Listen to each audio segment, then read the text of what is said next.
মোল্লাহাটে শহীদদের মাগফিরাত কামনায় আলোচনা ও দোয়া মাহফিল অনুষ্ঠিত।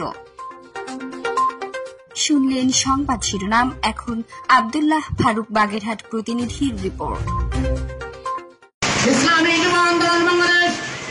বৈষম্য বিরোধী আন্দোলনে সকল শহীদদের রুহের মাগফিরাত কামনায় বাগেরহাটের মোল্লাহাটে আলোচনা সভা ও দোয়া মাহফিল অনুষ্ঠিত হয়েছে।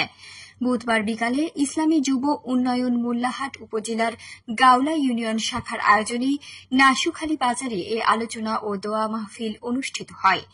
অনুষ্ঠানে প্রধান অতিথি ছিলেন খুলনা মহানগর ইসলামী আন্দোলন বাংলাদেশের সহসভাপতি মাওলানা মুফতি আমানুল্লাহ। প্রধান বক্তা ছিলেন বাগেরহাট জেলা সভাপতি মাওলানা মোহাম্মদ আবু বকর।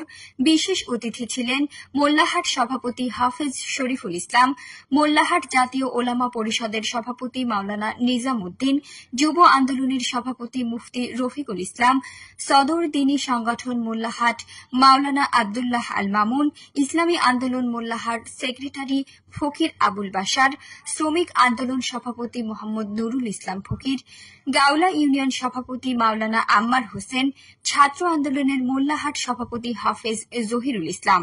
সভাপতিত্ব করেন ইসলামী যুব আন্দোলনের উপজেলা সভাপতি ডাক্তার শেখ সোহাইল আহমেদ সবুজের সভাপতিত্বে উক্ত অনুষ্ঠান পরিচালনা করেন ইসলামী যুব আন্দোলনের উপজেলা সভাপতি মোহাম্মদ জাকারিয়া মোল্লা। এ সময় ইসলামী আন্দোলন বাংলাদেশের মোল্লাহাটের সকল স্তরের নেতাকর্মীরা উপস্থিত ছিলেন। রিপোর্ট করেছেন আব্দুল্লাহ ফারুক, বাগেরহাট প্রতিনিধি।